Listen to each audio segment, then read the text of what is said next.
తాకట్లో ఉన్న మీ బంగారాన్ని విడిపించి ఆ రోజు ఆన్లైన్ రేటుకి కొంటాం. Sharma gold company. గురుగారు, పెళ్ళైన తర్వాత పలానా రోజులో అమ్మాయిని అత్తారింటికి పంపించకూడదు అని కొన్ని డేస్ మనకి పెట్టడం జరుగుతుంది. అలానే పెళ్ళైన అమ్మాయి పుట్టింటికి వెళ్ళినప్పుడు కూడా కొన్ని వస్తువులు వాళ్ళ ఇంటికి తీసుకురాకూడదు అని చెప్పేసి అంటూ ఉంటారు.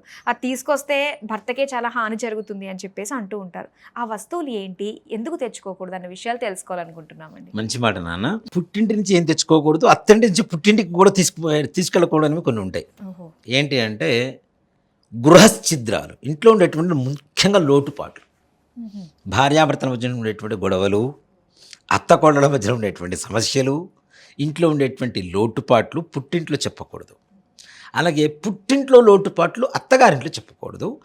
పైగా పుట్టింటి గురించి పదే పదే పొగుడుతూ అత్తగారింట్లో అస్సలు చెప్పకూడదు. నిజంగానే 24 సంవత్సరాలు 20 సంవత్సరాలు నువ్వు పుట్టింట్లో పెరిగొచ్చావు, బాగుంది. మిగిలిన శేష జీవితం మొత్తం అత్తగారింట్లో గడపాలి. ఆ వంశాన్ని ఉద్ధరించాల్సినటువంటి ఒక స్త్రీమూర్తి. భర్త సంపాదించాలి తప్పనిసరిగా. ఇప్పుడంటే ఇప్పుడు ఇద్దరు సంపాదిస్తున్నారు అన్న ఒకప్పుడు పరిస్థితి. భర్త సంపాదించాలి, ఇంట్లో అత్తమామలతో ప్రేమగా ఉండాలి. ఇదంతా ఉంది కదా. ఉన్నప్పుడు పదే పదే పుట్టింటి నుంచి మనం గురించి మాట్లాడుతూ ఉంటే నిజంగా ఎవరికైనా బాధ అనిపిస్తుందా లేదా? అవునా?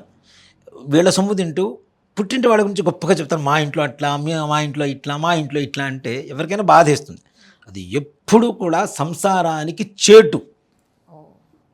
నిజంగా మొన్న మధ్య ఒక వీడియో చూశాను, చాలా అంటే నవ్వు వస్తుంది. అది భార్య మాట్లాడుతుంది పుట్టింటి వాళ్ళతో, మీ పుట్టింటి వాళ్ళు చాలా మంచివాళ్ళు కదా అని చెప్తాడు. అనగానే అమ్మాయి పొంగిపోతూ ఉంటుంది. అంటే ఇవాళ రోజున భర్త ఆరోగ్యకరంగా ఉండడానికి కొన్ని సూత్రాలు. అవును, ఆడవాళ్ళ చేతిలో చీవాట్లు తినకుండా కొట్టించుకోకుండా ఉండేందుకు కొన్ని సూత్రాలు అనమాట ఇవి. సో నువ్వు ఎక్కువ కష్టపడిపోతున్నావు కదా, నువ్వు చాలా అందంగా ఉంటావు కదా, ఈ మధ్య ఎందుకు ఎక్కువ స్ట్రెయిన్ అయిపోతున్నావు, ఇట్లాంటి మాటలు మాట్లాడుతుంటే భార్య ఆనందంగా ఉంటుంది, భర్త ఆరోగ్యంగా ఉంటాడు. నిజంగా అండి, ఇలాంటి మాటలనే కోరుకుంటాం మేము కూడా. అంటే నిజంగా చేస్తున్న వాళ్ళకి చెప్పడం తప్పు లేదు నాన్న. నిజంగా ఆడవాళ్ళు గొప్పవాళ్ళని ఎప్పుడు చెప్తాను నేను. ఆడవాళ్ళు లేకపోతే సృష్టి లేదు. అంటే భూమికి ఆడవాళ్ళకి ఎప్పుడు సదా రుణపడే ఉండాలి. అది అక్క కావచ్చు, చెల్లి కావచ్చు, అమ్మ కావచ్చు, భార్య కావచ్చు, తల్లి వదిన కావచ్చు, ఎవరైనా సరే అందరికి ఎప్పటికీ రుణపడే ఉంటారు ఆడవాళ్ళకి. ఎందుకంటే ఏదో ఒక విషయంలో నిజంగా అంటే ఆడపిల్లల విషయం నాన్న నాకు ఒక చిన్న కథ. అంతకుముందు మనం చెప్పుకున్నట్టున్నాం ఇది. ఒక తండ్రికి ఒక అమ్మాయికి అబ్బాయికి మ్యారేజ్ అయిపోయింది. అయిపోయిన తర్వాత వాళ్ళిద్దరూ ఒక ఒప్పందం పెట్టుకున్నారు. ఏంటి అంటే మీ తల్లిదండ్రులు వచ్చినా నువ్వు తలుపు తీయొద్దు, నా తల్లిదండ్రులు వచ్చినా నేను తలుపు తీయను అని చెప్పి ఇద్దరు ఒప్పందం పెట్టుకున్నారు. అయిపోయింది. కొంతకాలం గడుస్తుంది. అబ్బాయి తల్లిదండ్రులు వచ్చారు. డోర్ బయట ఉండి నాట్ చేస్తున్నారు. ఈ అబ్బాయి తలుపు తీయటం లేదు. కొంతసేపటికి వెళ్ళిపోయారు వాళ్ళు. కొన్ని రోజుల తర్వాత అమ్మాయి తల్లిదండ్రులు వచ్చారట. వచ్చి డోరు కొడుతున్నారు. అమ్మాయి లోపల వచ్చింది వాళ్ళు అని చెప్పి అర్థమైపోయి లోపల బాధ స్టార్ట్ అవుతుంది. ఓర్చుకుంటుంది. టక్కన పోయి తలుపు తీసేసి వచ్చింది. భర్త ఏం మాట్లాడాల. కొన్ని రోజులు అంటే వీళ్ళ అగ్రిమెంట్ అసలు మొత్తం ఇదైపోయింది కదా, ఏం మాట్లాడాల. కొన్ని రోజుల తర్వాత వీళ్ళిద్దరికి అబ్బాయి పుట్టాడు. నామకరణం చేశారు, అయిపోయింది, బాగానే ఉంది. కొన్ని రోజుల తర్వాత నెక్స్ట్ అమ్మాయి పుట్టింది. ఈ తండ్రి, అమ్మాయి తల్లి పుట్టిన పాప తండ్రి ఊరు మొత్తాన్ని పిలిచి బారసాల చేసి అంగరంగ వైభవంగా చేశాట. భార్య అడిగింది, కొడుకు పుడితే ఎవరైనా ఆనందంగా చేస్తారు, నువ్వు కూతురు పుడితే ఇంత ఇదిగా చేస్తున్నావు, ఎందుకు చేస్తున్నావు అంటే, రేపటి రోజు నాకు తలుపులు తీయడానికి కొద్ది పుట్టింది కదా, అందుకని చెప్పి నేను అంగరంగ వైభవంగా చేస్తున్నాను బారసాల అని చెప్పాడు. అంటే ఆడవాళ్ళ జన్మ, ఇంట్లో ఆడపిల్లలు తిరుగుతూ ఉంటే ఆ ఇంట్లో మహాలక్ష్మీ నిలయంగా మారిపోతుంది తప్పనిసరిగా. మగపిల్లలు ఏముంది నాన్న, ఓ ఫ్యాన్ షర్ట్ వేస్తే వెళ్ళిపోతారు కదా. ఇంట్లో లక్ష్మీదేవి తిరిగేటువంటి భావన కూడా మనకు కలిగేది కేవలం ఆడపిల్లలు పుడితేనే. వాళ్ళకి పూల జడ వేయచ్చు, మంచి పలికి నీళ్ళు కొనవచ్చు, వాళ్ళకి కాళ్ళకి పట్టీలు పెట్టవచ్చు, చేతికి గాజులు కొనవచ్చు. ఆ గలగల సౌండ్లు వినపడుతూ ఉంటే ఇప్పుడు కొంతమంది తండ్రులు నిజంగా ఆడపిల్లల పట్టీల శబ్దానికి లోనైపోయి ఇక సరెండర్ అయిపోయినటువంటి తల్లిదండ్రులు కూడా చాలామంది ఉన్నారు నాన్న. ఆ శబ్దం వినకపోతే అరే కూతురు ఎక్కడుంది అని వెతుక్కుంటూ వెళ్ళిపోయేటువంటి తండ్రులు కూడా చాలామంది ఉన్నారు. అంటే అంత ప్రాణంగా ప్రేమించేటువంటి శక్తి ఉంటుంది అందులో. ఆడపిల్లలకి ఏంటంటే ఎంత సంబంధం. ఇప్పుడు పుట్టిన ఇంట్లోనే ఉన్న కొడుకు పట్టించుకోకపోయినా అత్తగారింట్లో ఉన్న కూతురు మాత్రం ఫోన్ చేస్తుంటుంది, అమ్మా తిన్నావా లేదా, నానా తిన్నావా లేదా అని చెప్పి. అవునా? సో కాబట్టి దీనికి గజల్ శ్రీనివాస్ గారు కూడా ఒక కథ చెప్తారు నాన్న. ఆయన ఎక్కడో టూర్కి వెళ్ళిపోయారట. టూర్కి వెళ్ళిపోతే అత్తగారు ఫోన్ చేసిందిట, అయ్యా ఏం చేస్తున్నావు, బాగా సంపాదించుకుంటున్నావు, జాగ్రత్తగా ఉండు, మంచి రోజులు వచ్చినాయి నీకు, బాగా సంపాదించుకునే రోజులు, అట్లా ఉండు ఇట్లా ఉండు అని చెప్పి జాగ్రత్తగా ఉండని చెప్పి చెప్పిందిట. తర్వాత భార్య ఫోన్ చేసిందిట. భార్య ఫోన్ చేసి టప్పరవేరు డబ్బాలు తీసుకెళ్లారు, అవి జాగ్రత్త తీసుకురండి, ఎక్కడ పడేయకండి, మీకు అసలే మతిమరుపు ఎక్కువ, అది ఇదని మాట్లాడిందిట. దాని తర్వాత కూతురు ఫోన్ చేసిందిట, నాన్న నాకు ఆ బొమ్మ కావాలి, ఈ బొమ్మ కావాలి అని అడిగిందిట. చివరిలో సరే వీళ్ళందరూ ఫోన్ చేశారు కదా, తల్లికి ఫోన్ చేశాడట. తల్లి ఫోన్ చేయగానే నాన్న తిన్నావా అని అడిగిందిట. అమ్మ మనసు కదా. సో ఇక్కడ తల్లి రూపంలో అయినా, భార్య రూపంలో అయినా, పిల్లల రూపంలో అయినా, ఎవరి రూపంలో అయినా ఆడవాళ్ళ రుణం ఎప్పటికీ తీర్చుకోలేను నాన్న మనం. అంత గొప్ప జన్మ ఆడవాళ్ళది. ఆడవాళ్ళు అంటే పెళ్ళైన తర్వాత పుట్టింటి నుంచి ఏం తెచ్చుకోకూడదు అనేటువంటిది నిజంగా ఒక మాట చెప్పాలి అంటే కొన్ని విషయాల్లో, ముఖ్యంగా చాలామంది పచ్చళ్ళు తెచ్చుకుంటారు, చట్నీస్. అవునా? అవి కూడా లక్ష్మీ నివాసాలే. దాంట్లో ఏం వేస్తాను నాన్న, ఉప్పే కదా. అవునా? ఉప్పు అంటే లక్ష్మీదేవి అని చెప్పి చెప్తుంటాం కదా. మన ఇంట్లో డబ్బులు బాగా రావాలంటే ఉప్పు దీపాలు పెట్టండి, ఉప్పు మీద లవంగాలు పెట్టండి, నిమ్మకాయలు పెట్టండి, అవి పెట్టండి, ఇవి పెట్టండి చెబుతుంటాం కదా. అంటే లక్ష్మీ నివాసమే కదా. పుట్టింటి లక్ష్మిని అత్తగారింటికి తీసుకురావడం అనేది తప్పు. నెంబర్ 1. నెంబర్ 2, మిగిలినవన్నీ కూడా తెచ్చుకోవచ్చు. దేనికి అంటే ఒక ఆడపిల్ల పుట్టినప్పటి నుంచి పెళ్ళైపోయి అత్తగారింటికి వెళ్ళి పిల్లలు మనవళ్ళు పుట్టినా పుట్టింటి నుంచి ఆమె పెట్టుకునేటువంటి కుంకుమతో సహా వెళ్ళాలని చెప్పి శాస్త్రం.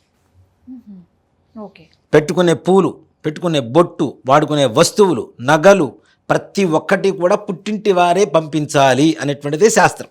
ఒక మాట చెప్పాలి అంటే దేనికి అంటే నాన్న, దీంట్లో ఒక లింక్ మనకు బహిర్గతంగా అందరు కనపడుతూనే ఉంటుంది. ఏ శుభకార్యం చేసుకున్నా మేనమామ ఉండాలా లేదా? అవునండి. పెళ్లిలో కూడా మేనమామే గంపెత్తుకొని వస్తాడు, మేనమామే వస్త్రాలు పెడతాడు, రజస్వలైనా మేనమామే వస్త్రాలు పెడతాడు, బారసాలైనా మేనమామే వస్త్రాలు పెడతాడు. గృహప్రవేశం చేసుకున్నా ఫస్ట్ మేము చెప్పే మాట కూడా పుట్టింటి వారి కట్నాలని చెప్తాం. అంటే పుట్టింటి వారిని ఎప్పటికీ మర్చిపోకూడదు అనేది ఒకటి. అలాగే పుట్టింటి వారు మేము ఎప్పుడు మీకు సపోర్ట్ ఉంటాను నాన్న, మేము మీతోనే ఉన్నాము, నీవు అత్తగారింటికి వెళ్ళినా సరే నేను మీతోనే మీకు తోడుగా ఉన్నామని చెప్పడానికి పెట్టుకునేటువంటి కుంకుమ దగ్గర నుంచి ప్రతి ఒక్కటి నిజంగా ఈ విషయంలో పెద్ద ఎన్టీ రామారావు గారికి నమస్కారం చేయాలి. ఎందుకంటే ఆడవాళ్ళందరూ కూడా ఆస్తుల్లో బాగా రావాలని చెప్పి ఆయన పెట్టిన రూల్ అది. అంతకుముందు లేవు, ఇస్తే ఇవ్వడం లేకపోతే లేదు. కానీ నేను అట్లా పెట్టలేదు. ఏంటి పెద్ద ఎన్టీఆర్ గారు ఆయన ముఖ్యమంత్రి అయిన తర్వాత ఆడపిల్లలకు కూడా తప్పనిసరిగా వాటా ఇవ్వవలసిందే. చాలా మంచి నిర్ణయం అది కదా.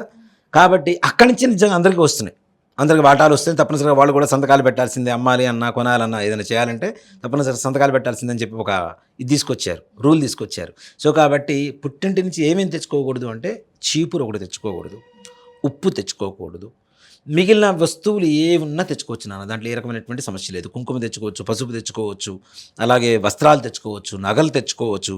అంటే మరి నగల్లో లక్ష్మీదేవి లేవా అంటారు. నగలో లక్ష్మీదేవి ఉండదు, కలిపురుషుడు ఉంటాడు. అంటే కలిపురుషుడు నగల్లో బంగారంలో కలిపురుషుడు ఎక్కడ ఉంటాడు అని చెప్పి చెప్తే బంగారంలో ఉంటాడని చెప్తాడు. అందుకనే అక్షయ తృతీయ రోజు కూడా బంగారం కొనమని కాదు, బంగారం దానం ఇవ్వమని చెప్తాం. బంగారం కొనొద్దు, దానం ఇవ్వమని చెబుతాం. అంటే కలి పాపం ఏదైతే, కలి అంటేనే పాపం కదా, ఆ పాపం ఏదైతే పోవాలో దానికోసం బంగారం దానం చేయమని చెబుతాం. కలిపురుషుడు ఉండేదే బంగారంలో. కాబట్టి బంగారం తెచ్చుకోవచ్చు, దాంట్లో ఏ రకమైనటువంటి సమస్య లేవు. వస్త్రాలు తెచ్చుకోవచ్చు, పూలు తెచ్చుకోవచ్చు, ఇవన్నీ చక్కగా తెచ్చుకోవచ్చు. కాకపోతే శుక్రవారం మంగళవారం మాత్రం పుట్టింటి నుంచి అత్తగారింటికి తెచ్చుకోకూడదు. అలానే అత్తగారింటి నుంచి పుట్టింటికి కూడా శుక్రవారం మంగళవారం రోజున ఇలాంటి వస్తువులు డబ్బుతో సహా ఇలాంటివి ఏవి కూడా ఒక ఇంటి నుంచి ఒక ఇంటికి అసలు మనం బయట జనానికి ఎవరికి ఇవ్వం. అలాంటిది ఇంట్లో లక్ష్మిని ఆ ఇంటికి, ఆ ఇంటి లక్ష్మిని ఈ ఇంటికి ఇవ్వడం అనేది కూడా తప్పే కదా. ఇప్పుడు దీంట్లో ఒకళ్ళు బాధపడి ఒకళ్ళు బాగున్నా కూడా ఈ అమ్మాయికి బాధే. అత్తగారింట్లో బాధలు పడుతూ పుట్టింటి వాళ్ళు బాగున్నారు అన్న బాధే. ఇక్కడ ఈ అమ్మాయి ఉండాల్సింది ఇక్కడే కాబట్టి ఇక్కడ ఉంటూ పుట్టింటి వాళ్ళు బాధపడుతున్నారన్నా సరే ఇక్కడ ఉండి అయ్యో మా పుట్టింటి వాళ్ళు బాధపడుతున్నారు కదా అని ఒక రకమైనటువంటి బాధ. కాబట్టి శుక్రవారం మంగళవారం రోజున మాత్రం ఏ రకమైనటువంటి వస్తువులు ఒక చోట నుంచి ఒక చోటుకి మార్చడం కానీ, ముఖ్యంగా పుట్టింటి నుంచి శుక్రవారం రోజున అత్తగారింటికి రావటం కానీ తప్పు. తీసుకురాకూడదు కూడా తప్పనిసరిగా. అలాగే శుక్రవారం పుట్టినటువంటి అమ్మాయిని లక్ష్మీదేవి అంటారు నాన్న, లక్ష్మీ స్వరూపంగా అంటారు. పెళ్ళైనప్పుడు కూడా అత్తగారింటికి అప్పగింతలైన తర్వాత అత్తగారింటికి తెచ్చుకుంటాం కదా పుట్టింటి దగ్గర నుంచి, వచ్చేటప్పుడు కూడా గడప మీద చిన్న బంగారు కాసు పెడతారు, లక్ష్మీ రూపం పెడతారు. లక్ష్మీ రూపం అంటాం కదా, సూత్రాలు వేసుకుంటుంటారు ఆడవాళ్ళు. ఆ లక్ష్మీ రూపుని గడప మీద పెట్టిన తర్వాత ఆ గడప దాటుకుంటే అమ్మాయి అత్తగారింటికి వెళ్ళిపోతుంది. అంటే పుట్టింటి లక్ష్మి పుట్టింట్లోనే ఉంటుంది అని చెప్పడం కోసం అత్తవారిలు పెట్టాలి. అత్తవారు అక్కడ బంగారు రూపుని పెడితే ఆ గడపను దాటుకుంటూ అమ్మాయి పుట్టింటికి వస్తుంది. శుక్రవారం పుట్టినటువంటి అమ్మాయి కూడా తప్పనిసరిగా వివాహం చేస్తే ఈ సంఘటన తప్పనిసరిగా ఈ విషయం చేయాల్సిందే. ఓకే. చేయకుండా వస్తే మళ్ళీ పుట్టింటి వాళ్ళు బాధపడతారు. సో కాబట్టి శుక్రవారం రోజున మాత్రం ఎవ్వరూ ఏ రకమైనటువంటి ఇవి చేయకూడదు. అలాగే ముఖ్యంగా దీంట్లో ఇంకొక విషయానికి వస్తే పెళ్ళి శుక్రవారం పెళ్లి జరుగుతుంది నాన్న. పెళ్లి జరిగినప్పుడు అప్పగింతలు కూడా శుక్రవారం చేయరు అమ్మాయిని. అందుకనే చాలామంది కూడాను అర్ధరాత్రి పూట 12 దాటిన తర్వాత, గురువారం రాత్రి ముహూర్తం అనుకుందాం, 12 లోపల అప్పగింతలు చేసి పంపిస్తారు. ఎందుకంటే 12 దాటితే మళ్ళీ శుక్రవారం కిందకు వస్తుందని. అవును. కాబట్టి ఆ శుక్రవారం రోజున పెళ్లి చేసి అప్పగిస్తే అప్పుడు కూడా లక్ష్మిని ఎంతో కొంత ధనాన్ని పుట్టింటి వారికి అత్తింటి వారి ద్వారా ఇచ్చిన తర్వాత తీసుకెళ్ళడం అనేది ఆనవాయితీగా వస్తుంది. ఓకే. ఓకే. వాళ్ళ లక్ష్మి వాళ్ళ దగ్గరే ఉంటుంది. ఈ అమ్మాయి లక్ష్మీ స్వరూపంగా ఉంది కాబట్టి ఈ అమ్మాయిని తీసుకెళ్తున్నారు కాబట్టి వాళ్ళ లక్ష్మి వాళ్ళకి ఇచ్చేసి ఈ అమ్మాయిని తీసుకొని వెళ్ళటం. అంతా బాగానే ఉంది కానీ పచ్చళ్ళు ఒకటే అన్నారు. ఇది ఖచ్చితంగా ప్రతి ఒక్కళ్ళ ఇంట్లో జరిగేదే కానీ దాంట్లో ఎంతో కొంత మనదంటూ డబ్బులు ఉంటే తప్పులేదు. ఈ విధంగా మనము డబ్బులు ఇచ్చి కొనుక్కున్నట్టుగా అవుతుంది. అంతే కదా. ఇప్పుడు దాంట్లో నూనె ఇవన్నీ చాలా పడుతూ ఉంటాయి. నిజంగా ఓ మాట చెప్పాలంటే పుట్టింటి వాళ్ళు ఇవ్వగలిగినటువంటి పరిస్థితులు ఉన్న వాళ్ళు ఉండొచ్చు, ఇవ్వలేనటువంటి పరిస్థితి వాళ్ళు ఉండొచ్చు కదా. సో కాబట్టి ఇక్కడ ఇంకోటి కూడా నాన్న, పాత చింతకాయ పచ్చడి అంటాం అవునా, అది మనం ఏదో సామెతలుగా వాడుతూ ఉంటాం. బాగా ముతకల మాటలు మాట్లాడుతుంటే వీడు పాత చింతకాయ పచ్చడి రాని. పాత చింతకాయ పచ్చడి కూడా లక్ష్మీ స్వరూపమే. అది కూడా ఆరోగ్యం. ఎవరింట్లో ఏది ఉన్నా లేకపోయినా చింతకాయ పచ్చడి ఉండేది పూర్వకాలంలో. ఇప్పుడు లేవు కానీ పూర్వకాలంలో తప్పనిసరిగా చింతకాయ తొక్కు ఉండేది, ఉప్పు కలిపి పెట్టేసి ఉంచేవాళ్ళు. ఏదైనా జ్వరం వచ్చిందనుకోండి, ఆ చుట్టుపక్కల ఊళ్ళలో ఎవరైతే పురోహితులు ఉంటారో వాళ్ళల్లో కేజీలు పెట్టేవాళ్ళు నన్ను. మా చిన్నప్పుడు మా ఇంట్లో అయితే పెద్ద జాడీలు ఉండేవి. పెద్ద జాడీలు మొత్తం ఊరు మొత్తానికి మా ఇంట్లో నుంచి చింతకాయ పచ్చడి వెళ్ళాలి. ఎవరికి జ్వరం వచ్చినా లంకణం అంటారు, అంటే భోజనం చేయకుండా వదిలేస్తారు, ఫుడ్ తినకుండా. ఆ లంకణం వదిలిన రోజున భోజనం చేస్తారు కదా. మొట్టమొదటిగా వీళ్ళు ఏం చేస్తారు అంటే ఇంట్లో చారు చేసుకుంటారు. బ్రాహ్మణ ఇంట్లోకి వచ్చి చింతకాయ పచ్చడి తీసుకొని వెళ్ళిపోయి దాంతో ఫస్ట్ 4 ముద్దలు తిన్న తర్వాత లంకణం వదులుతుంది అంటారు. సో కాబట్టి చింతకాయ పచ్చడి కూడా నిజంగా ఎవరిళ్ళ నుంచి ఎవరు తెచ్చుకోవద్దు. పురోహితులు ఇంట్లో ఉంటే పురోహితుడికి ఏ రకమైనటువంటి తప్పు లేదు. ఎందుకంటే పురోహితుడు పురమునకు హితము చేసేటువంటి వాడు కాబట్టి, ఉండేటువంటి ఊరికి మంచి చేసేటువంటి వాడు కాబట్టి వాడింట్లోంచి తెచ్చుకోవడం ఏ రకమైనటువంటి తప్పు లేదు. తప్పనిసరిగా ఇక్కడ ఏంటంటే పురోహితం ఊరు మొత్తం మీద సంపాదించుకుంటున్నటువంటి వాడికి ఊరు మొత్తానికి సహాయం చేయడానికి తప్పే ఉంది నాన్న కదా. కాబట్టి ఇళ్లల్లోంచి పుట్టింట్లోంచి ఇవి కూడా తెచ్చుకోకూడదు. తెచ్చుకోవాలంటే ఎంతో కొంత కనీసం ఒక 10 రూపాయలు 20 రూపాయలు అక్కడ పెట్టేసి తెచ్చుకోండి, ఏ రకమైనటువంటి దోషాలు ఉండవు. Okay, thank you so much గురుగారు. అసలు పెళ్ళైన ఆడవాళ్ళు పుట్టింటి నుంచి ఏం తెచ్చుకోకూడదో ఏం తెచ్చుకోవాలి అన్న విషయాలు మాకు తెలియజేసినందుకు ధన్యవాదాలు. శ్రీమాత్రే నమః. శ్రీ గురుభ్యో నమః.